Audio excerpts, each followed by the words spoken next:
네, 오늘 봉독한 말씀을 가지고 돈이 우리의 존재 가치를 좌우하지 않게 하라 라고 하는 제목으로 말씀을 나누도록 하겠습니다. 지난 5월 첫 주일에 우리가 가정주일로 지켰어요. 그때 제가 이런 설교를 했습니다. 아버지에게 상처를 많이 받은 사람은 권위자와의 관계가 어렵다는 거예요. 왜냐하면 아버지가 내 인생의 첫 번째 권위자이기 때문입니다. 그래서 권위자에 대한 상처가 많은 사람은 참 안타깝게도 공부하는 것도 어렵고 직장 생활도 어렵고 사회생활도 어려운 면이 있다는 거예요. 왜냐하면 선생님이 권위자이고 직장 상사가 권위자이고 또한 세상에는 온통 나의 권위자의 위치에 있는 사람들이 많이 있기 때문입니다. 저는 학창시절에 한 번도 학비, 공납금을 일찍 낸 적이 없어요. 거의 언제나 마지막이었습니다. 근데 여러분, 그 당시에는요, 공납금을 내지 않은 아이들을 우리 어른들은 기억하시죠? 조회 시간에 막 이렇게 세웠습니다. 또 교무실로 막 불려갔습니다. 그뿐만 아니라 왜 그랬는지 모르겠지만 그때는 집안 조사도 했어요. 집에 냉장고가 있냐 없냐. 웃기는, 상상할 수 없는 일들이 그때 그런 일들이 있었고, 또 희한하게 있는 집안의 아이와 있지 못한 집안의 아이에 대한 아주 미묘한 어떤 뭐랄까요? 차별 같은 것도 있었습니다. 여러분, 얼마 전에 우리 대한민국을 울렸던 폭삭 속았수다라고 하는 드라마에 그런 장면이 나오잖아요. 반장 선거를 했는데 학급에서 투표를 더 받은 아이보다 있는 집안의 아이가 반장으로 세워진 그런 장면들이 나오잖아요. 그게 이제 우리 시대의 한 면이었어요. 저도 역시 선생님에 대한 상처가 참 많이 있습니다. 근데 여러분, 참 신기한 게 뭔지 아세요? 우리 교회의 성도님들의 직업을 이렇게 분류해 보면요, 단일 직종으로 가장 많은 분들이 교육 공무원이에요. 선생님이 가장 많습니다. 도청 공무원보다 우리 선생님 했던 분들, 그 다음에 또 선생님이신 분들이 가장 많이 있어요. 제가 이걸 보면서 뭘 느끼느냐면요, 여러분, 하나님께서는 우리의 삶을, 나의 삶을 만들어 가실 때 나의 약점을 계속해서 다루신다는 거예요. 그러니까 선생님을 별로 좋아하지 않는 사람에게 선생님들을 많이 보내셔서 그분들을 사랑하고 이해하고 섬기도록 만드신다는 거예요. 이게 하나님의 방법이에요. 왜냐하면 하나님의 목표가 바로 나 자신이기 때문에 그래요. 하나님의 목표가 나 자신이에요. 하나님은 내가 더욱 성숙하고 더 넓고 더 큰 사람으로 세워지길 원하셔서 변화되어야 할 그 부분을 다루셔요. 내가 변화되어야 할 부분이 변화되지 않으면 계속해서 그 내용을 통하여서 나를 다루시고 또 다루셔요. 언제까지요? 내가 변화될 때까지 말입니다. 오늘 저와 여러분이 봉독한 말씀은 우리가 아주 잘 알고 있는 말씀이에요. 성경 말씀이 시대와 역사를 초월하여 사람들에게 적용되지만 이 말씀, 오늘 말씀만큼 가장 확실하게 적용되는 말씀이 또 없어요. 그러나 또 반면에 이 말씀은 우리가 아주 잘 알고 있음에도 불구하고 동시에 이 말씀만큼 잘 지켜지지 않고 또 잘 행해지지 않는 말씀이 또 없어요. 이 말씀 한번 다시 한번 보실까요? 디모데전서 6장 9절과 10절의 말씀 같이 한번 읽겠습니다. 부하려 하는 자들은 시험과 올무와 여러 가지 어리석고 해로운 욕심에 떨어지나니 그 사람으로 파멸과 멸망에 빠지게 하는 것이라. 돈을 사랑함이 일만하게 뿌리가 되나니 이것을 탐나는 자들은 미혹을 받아 믿음에서 떠나 많은 근심으로써 자기를 찔렀도다. 여러분, 사도 바울은 돈을 사랑하는 것을 가리켜서 일만하게 뿌리라고 말해요. 근데 여러분 여기 이 뿌리라고 하는 단어가 헬라어 원어에 보면 이 단어가 흐리자라고 하는 단어 있는데요. 그런데 이 흐리자라고 하는 단어 앞에는요 정관사가 안 붙어 있어요. 여러분 무슨 말이냐면 우리말에는 문법의 정관사가 특별하게 큰 의미는 없지만은 영어에도 그렇고 헬라어에도 마찬가지예요. 정관사가 있느냐 없느냐에 따라 해석이 달라집니다. 그래서 대부분의 권위 있는 성경학자들이 해석에 따르면은 이 뿌리라는 말에 정관사가 없는 것은 질을 강조하기 위함이라는 거예요. 그러면 여러분 뿌리의 질을 강조한다라고 하는 말이 무엇일까? 그것은 뿌리와 일만악이 질적으로 하나라는 거예요. 다시 말하면 이것은 뿌리 자체가 곧 일만악이다라고 말하는 것과 같습니다. 그래서 디모데전서 6장 10절 말씀을 표준 세번역 성경에서는 이렇게 번역을 해요. 돈을 사랑하는 것이 모든 악의 뿌리입니다 라고 번역을 합니다. 돈을 사랑하는 것은 일만 악이라는 다소 한정적인 어떤 부분이 아니라 돈을 사랑하는 것이 모든 악의 근본이 된다는 거예요. 그러니까 악이라는 것은 어디에서 나오냐? 돈을 사랑하는 것에서 나온다는 거예요. 그렇다면 문제는 이거예요. 여러분, 우리 중에 돈 좋아하시지 않는 분 계세요? 아니, 없으시면 손 한번 들어주세요. 네? 없으시죠? 네. 돈 안 좋아하는 사람은 없어요. 네. 누구 손 한 분 들었으면 다 저 좀 달라고 하겠더니 아무도 안 들으셨어요? 여러분, 오늘날 우리 사회에서 돈이라고 하는 것은요, 그 어떤 물질보다도 강해요. 이것은 오늘날 이데올로기의 힘보다도 더 강합니다. 칸트가 무슨 말을 하냐면요, 이런 얘기를 해요. 예전에 신이 죽고 돈이 생겨났다라고 얘기해요. 무슨 말이냐? 신의 자리에 지금은 돈이 와 있다는 겁니다. 돈이 신이 되었다는 거예요. 피터 크래프트라고 하는 분도 이런 얘기를 해요. 현대인들은 성리나 어떤 권력보다 재물의 유혹에 더 취약하다. 왜냐하면 사실상 돈만 있으면 성이나 권력도 쉽게 얻을 수 있기 때문이다.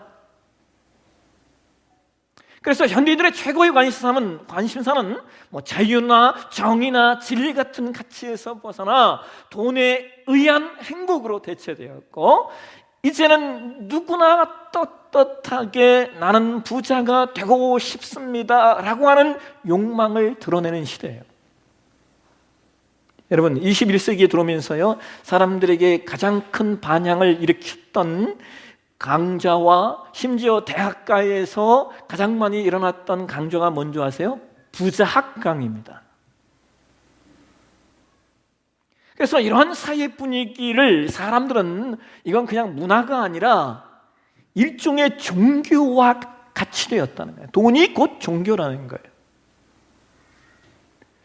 그래서 그런지 여러분 참 놀랍게도요, 성경은 이미 돈, 물질에 관한 말씀들을 많이 하고 있어요. 여러분, 성경에 기도에 관한 그 언급이요 한 500번 정도 나옵니다. 기도에 관한 언급이 500번 정도 성경에 나오는데, 여러분 물질, 돈에 관한 언급은 몇 번 정도 나오실 것 같으세요?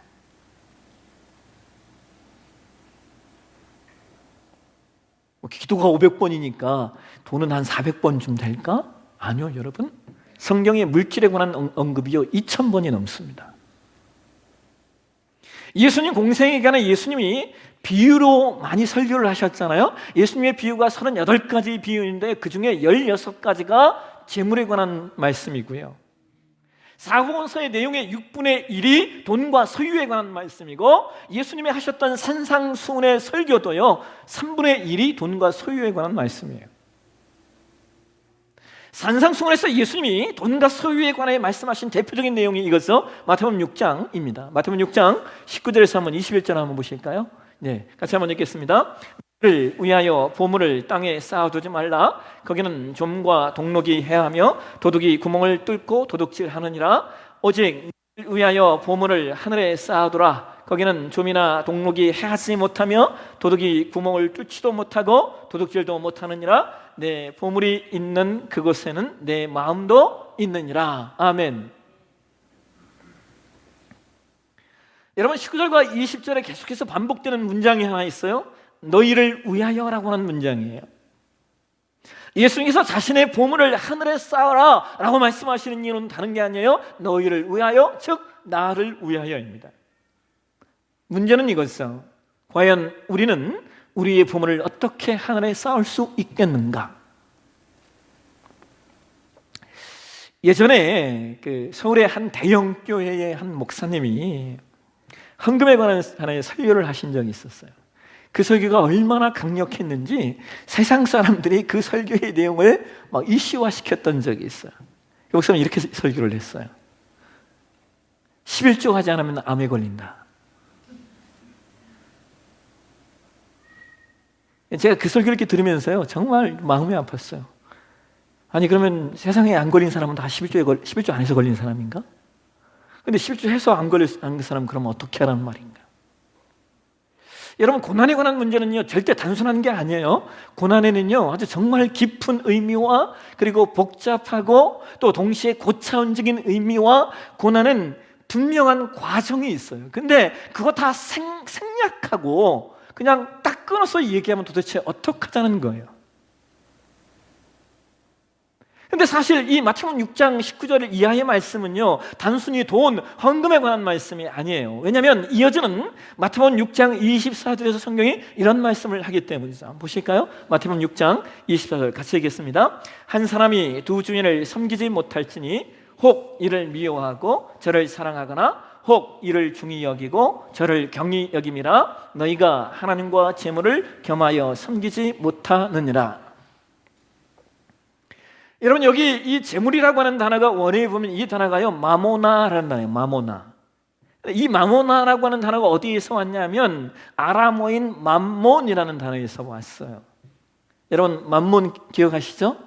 이거 우리말로 번역하면 돈신이라는 말이에요. 돈신. 그러니까 하나님과 돈이라는 우상 앞에 선택하며 살라는 거예요. 하나님을 쫓아 살 것이냐, 돈이라는 우상을 쫓아 살 것이냐라는 것이죠. 왜 이것을 우리가 선택해야 하냐면 하나님과 재물을 겸하여 섬길 수 없기 때문입니다. 1841년에 발표된 소설 가운데 아델베르트 폰 샤미소라고 하는 분이 쓴 소설이 하나 있어요. 제목이 그림자를 판 사나이입니다.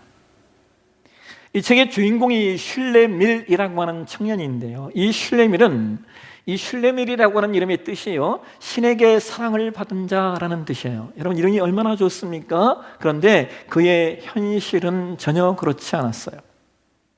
가난과 모욕과 절망 속에서 이 슐레밀의 삶은 신에게 받지 못한 자라고 사람들에게 여겨졌습니다.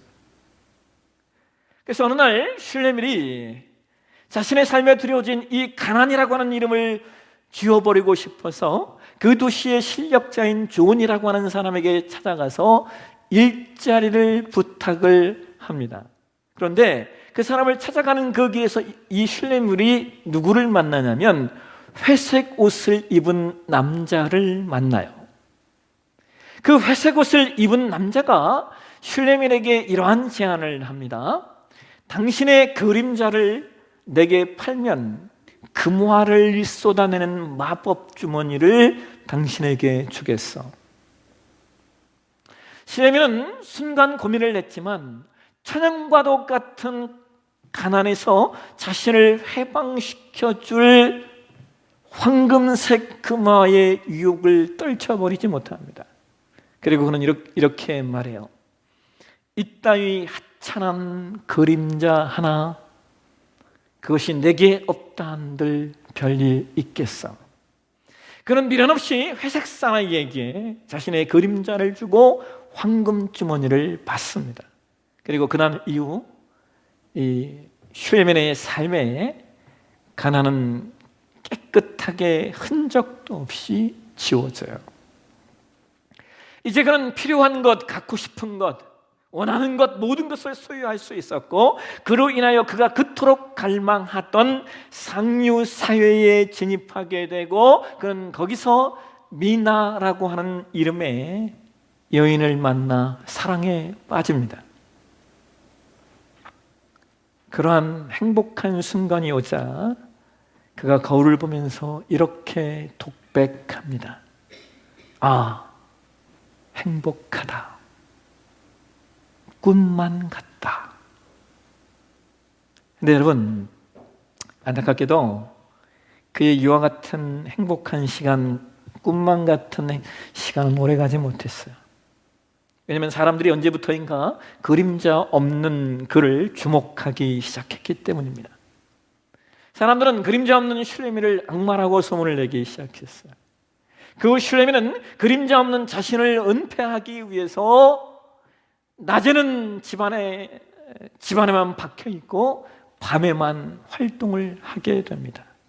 그리고 결국 이것 때문에 그의 사랑하는 여인 미나도 그를 오해하여 떠나게 돼요. 이러한 상황 속에서 그는 혼란에 빠져요. 무엇이 잘못됐지? 그리고 그는 무엇이 잘못되었는가를 직감해요. 그가 이렇게 말합니다. 아, 그렇다. 지금 나는 낯을 잃어버린 거야. 아니, 낯을 빼앗긴 거야. 뒤늦게 비로소 그는 자신이 그림자를 판 것이 단지 그림자만 판 것이 아니라 하루의 반을, 시간의 반을, 생의 반을 팔아버린 것이었다는 사실을 깨닫고 절규합니다. 그러나 이미 때는 늦었습니다. 여러분, 사도 바울은 사람이 돈을 사랑함이 모든 악의 뿌리가 된다고 말하면서 이어지는 디모데전서 6장 17절에서 이런 말씀을 해요. 보실까요? 같이 읽겠습니다.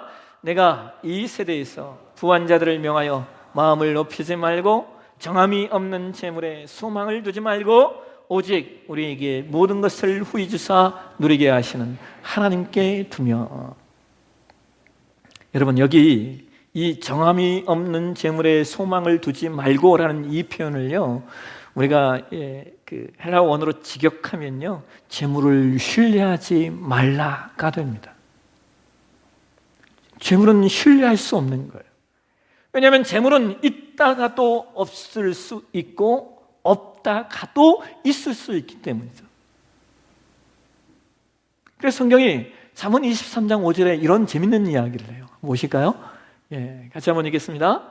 내가 어찌 허무한 것에 주목하겠느냐? 정령이 재물은 스스로 날개를 내어 하늘을 나는 독수리처럼 날아가냐. 재물에게는 날개가 있다는 거예요. 날개가 있어서 나에게 오기도 하지만 그 날개로 나를 떠나가기도 한다는 거예요. 그래서 우리의 소망은 모든 것을 후히 두시고 누리게 하시는 하나님께 두어야 한다는 거예요. 왜요? 하나님에겐 변하지 않는 부유하심이 있기 때문입니다. 그래서 하나님의 사람들은 이렇게 살아야 돼요. 이어지는 디모데전서 6장 18절 한번 보실까요? 같이 한번 읽겠습니다. 선을 행하고 선한 사업을 많이 하고 나눠주기를 좋아하며 너그런 자가 되게 하라. 여러분, 왜 성경이 우리에게 선을 행하고 선한 사업을 하고 나누어주기를 좋아하고 너그러운 자가 되라고 말씀하실까? 그 이유를요, 우리가 바로 이어지는 디모데전서 6장 19절에서 확인하게 돼요. 우리 이 말씀을 현대어 성경으로 한번 보시도록 하겠습니다. 같이 읽겠습니다. 그러면 그들은 하다가 참 보화를 쌓는 것이며 이것만이 영원을 대비한 안전한 투자입니다. 그리고 이렇게 하는 사람은 이 땅 위에서도 열매가 풍성한 그리스도인의 생활을 살게 되는 것입니다. 아멘. 여러분, 정말 쉬운 얘기가 아니라는 걸 제가 다 압니다. 정말 쉬운 얘기가 아니라는 걸 제가 잘 알지만 그럼에도 불구하고 하나님의 사람은 삶에 돈에 자유한 사람이 되어야 돼요. 아마 여러분들 오늘 제 설교를 듣고 이제 문을 딱 나가신과 동시에요, 이렇게 속으로 얘기하시고, 그래도 돈이 최고지 라고 얘기하실 수 있어요. 제가 다 알아요. 여러분, 왜 우리가 돈에 자유한 사람이 되어야 되느냐? 제가 서론에 말씀드렸던 것처럼 하나님께서는 나를 만들어 가시기 위하여 나를 다루시는데, 내가 만약 돈 문제를 극복하지 못하면 이건 역시 하나님께서 계속해서 돈 문제로 나를 다루시기 때문에 그래요. 계속해서 돈 문제를 가지고 하나님이 나를 다루신다고요. 다루시고 또 다루시고 또 다루시면 그 과정이 얼마나 힘이 드는지요. 그래서 우리는 돈에서 자유함을 가져야 돼요. 여러분, 없어도 돈에 자유한 사람이 있고요, 있어도 돈에 매여 사는 사람이 있습니다. 왜요? 돈은 언제나 상대적 가치이기 때문에 그래요. 돈은 언제나 상대적 가치예요. 아무리 많이 가진 사람도 자기보다 조금 더 가진 사람이 있기 마련이거든요. 이러한 상대적 가치에 우리가 만족할 수 없어요. 기뻐할 수 없어요. 쉼을 누릴 수 없기 때문이에요. 최근에 읽은 글 가운데 좀 마음에 깊이 남았던 내용이 하나 있어요. 여러분, 산업혁명 이전의 농경사회에서는요, 자살률이 거의 없었대요. 산업혁명 이전의 농경사회에서는 사람들이 자살하는 확률이 거의 없었다는 거예요. 왜냐하면 경쟁의 강도가 오늘날과 같지 않았기 때문이죠. 농경사회에서는 꼭 1등을 해야 할 이유가 없는 거예요. 그래서 어려운 사람이 있으면 함께 도와주고 힘든 일이 있으면 함께 울어주는 여유가 있었습니다. 그러나 산업화가 이루어지고 자본주의가 발달이 가속화되면서 여유는 사라지고 경쟁이 그 자리를 대처했다는 거예요. 근데 여러분, 이와 같은 경쟁을 정당화해 준 게 뭔지 아세요? 그게 바로 진화론입니다. 경쟁을 통해 쓸모 있는 사람이라고 하는 사회적 진화가 일어났다는 거예요. 그래서 인류는 경쟁, 좀 더 정확하게 말하면 적자 생존을 통하여 세상이 말하는 그 더 나은 것으로 끊임없이 경쟁하고 또 경쟁하고 또 경쟁하고 또 싸워가는 거예요. 그 과정에서 쓸모없는 존재는 도태되어 사라지고 쓸모 있는 존재만 살아난다는 것이죠. 그런데 문제는 이거예요. 그러면 이 쓸모를 누가 결정하느냐라고 하는 거예요. 어느 것이 쓸모 있고 어떤 것이 쓸모 없는 것인가, 이걸 누가 결정하냐는 거예요. 창조주를 부인한 무신론자나 진화론자들은 이 쓸모를 결정하는 것이 자연 혹은 보이지 않는 어떤 존재가 그것을 선택하라고 말해요. 자, 여러분, 그러면 그 보이지 않는 존재가 존재의 실체가 뭘까요? 영적으로는 그것을 우리가 악한 사단이다라고 말할 수 있는 것이고, 육적으로는 타락한 인간들의 욕망의 총체예요. 인간들의 욕망이 사회적 필요를 만들고 그 필요를 잘 충족시킬 수 있는 능력을 쓸모라고 정의한다는 거예요. 결국 이 쓸모를 결정하는 것은 인간이에요. 타락한 인간의 욕망이 쓸모를 결정하는 기준이 된다는 거예요. 그리고 이렇게 세워진 기준에 의해 판별된 쓸모 있는 인간만이 존재할 가치를 부여받는 것이 이 세상의 모습이에요. 그런데 여러분, 신자의 삶은 타락한 인간의 욕망이 우리의 기준이 될 수 없어요. 인간의 쓸모를 결정하는 것이 인간이 될 수 없어요.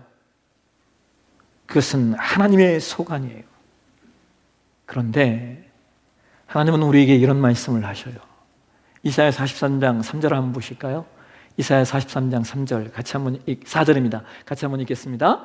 내가 내 눈에 보배롭고 존귀하며 내가 너를 사랑하였은즉 내가 내 대신 사람들을 내어주며 백성들이 내 생명을 대신하리니. 아멘. 여러분, 이것이 하나님이 우리를 바라보시는 하나님의 시각이에요. 네가 나의 눈에는 보배롭대요. 하나님은 우리를 존재 그 자체로 보배롭게 보시는 분이에요. 그렇기 때문에 신자는 세상을 바라보고 사는 자들이 아니라 하나님을 바라보고 사는 자들입니다. 하늘의 것, 하나님의 나라의 것에 소망을 두고 이 땅을 삶으로 말미암아 세상의 욕망이 우리를 흔들 수 없고 돈이 우리의 존재 가치를 좌우하지 않도록 오늘 저와 여러분의 신앙을 세워 가시길 주의 이름으로 축원합니다.